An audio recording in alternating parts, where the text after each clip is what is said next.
కదలిరా అని ఏదో ప్రోగ్రాంలు ఉన్నాయి కదా, దాంట్లో భాగంగా ఆళ్ళగడ్డలో చంద్రబాబు నాయుడు ఎదురుగానే ఆళ్ళగడ్డలో తెలుసు కదా ఎలా ఉన్నారో ఈ కిడ్నాప్ అక్క భూమా అఖిలప్రియకు అండ్ సుబ్బారెడ్డి, అక్కడ ఉండే సుబ్బారెడ్డికి, ఏవి సుబ్బారెడ్డికి గొడవలు జరుగుతున్న విషయం. ఇప్పుడు ఇంతకుముందు కూడా లోకేష్ పాదయాత్ర ఎలా కొట్టుకున్నారో ఇప్పుడు చంద్రబాబు నాయుడు ముందే కూడా బగ్గుమన్నాయి ఆళ్ళగడ్డలో ఇద్దరు. అది ఇప్పుడు జనసేన వాళ్ళ విభేదాలు ఎలా బయటపడ్డాయో వాటితో పాటు టీడీపీ జనసేన విభేదాలు కూడా బయటపడ్డాయి.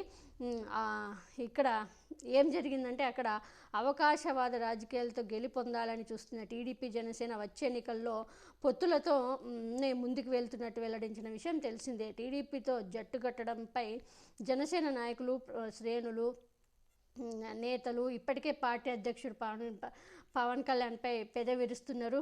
ఇటు బాబుకి సైతం వర్గపోరు, పొత్తుల పొట్లాటలతో మళ్ళీ పాత కథం పునరావృతం అవుతుందని బెంగ పట్టుకుంది. దీంతో ఇరు పార్టీల నేతలు పెడమొహం పెట్టుకున్నారు. తాజాగా బాబు చేపట్టిన రా కదలిరా బహిరంగ సభ సాక్షిగా టీడీపీ జనసేన వర్గ విభేదాలు బయటపడ్డాయి. మంగళవారం ఆళ్ళగడ్డ చంద్రబాబు సభకు ముందే టీడీపీ జనసేన నేతల మధ్య బగ్గుమన్నాయి. చంద్రబాబు సభకు రావద్దని చంద్రబాబు నాయుడికి, అంటే ఈరోజు మంగళవారం నిన్న టీడీపీ జనసేన నేతల మధ్య విభేదాలు బగ్గుమన్నాయి. చంద్రబాబు నాయుడు సభకి రాకూడదని ఏవి సుబ్బారెడ్డికి మాజీ ఎమ్మెల్యే భూమా అఖిలప్రియ అల్టిమేటం జారీ చేసినట్లు తెలుస్తుంది. ఏవి సుబ్బారెడ్డి వస్తే తాను సైలెంట్గా ఉన్న తన అనుచరులు ఊరుకోరని చెప్పిందంటే అఖిలప్రియ.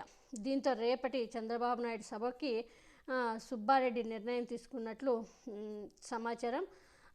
మరోవైపు బాబు సభకి జనసేన నేతలు కూడా వేదికపైకి రాకూడదని అఖిల ఆంక్షలు విధించారని సమాచారం జరుగుతుంది. అంటే అక్కడ జనసేన వాళ్ళు రాకూడదు, ఏవి సుబ్బారెడ్డి రాకూడదు. ఏమో సంకనాగిపోతుంది. ఇంకా అందరినీ కలుపుకొని పోతేనే రాజకీయంలో గెలుస్తారు. ఇలా అయితే ఏమో గెలిచినట్టు ఈసారి కూడా. మీ సభ మీ ఇష్టం, మీ సభ మీ ఇష్టం, మేమెందుకు వస్తామని జనసేన నేతలు చెప్పేశారంట. మంచి నిర్ణయం తీసుకున్నారు. దీంతో ఆళ్ళగడ్డలో చంద్రబాబు నాయుడు సభకి జనసేన సైడ్ అయిపోయింది. ఈ మేరకు ఆళ్ళగడ్డ జనసేన విడుదల చేసింది. ప్రకటన కూడా విడుదల చేసిందంట. టీడీపీ సభకు జనసేన పార్టీకి ఆహ్వానం లేదు. రేపు జన సైనికులు, నేతలు టీడీపీ సభకు వెళ్ళొద్దంటే ఒక నోటీస్ కూడా వాళ్ళు ఒక ప్రకటన కూడా విడుదల చేశారంట ఆళ్ళగడ్డలో ఉండే జనసేన నాయకులు. మరి ఇది అఖిలప్రియకి షాక్ చెప్పాలి, చంద్రబాబు నాయుడు కూడా షాక్ చెప్పాలి. అయినా కూడా జనసేన ఎలాగైనా జనాల్ని మోసం చేయాలని జనాల్ని మోసం చేస్తూనే ఉంటాడనమాట చంద్రబాబు నాయుడు.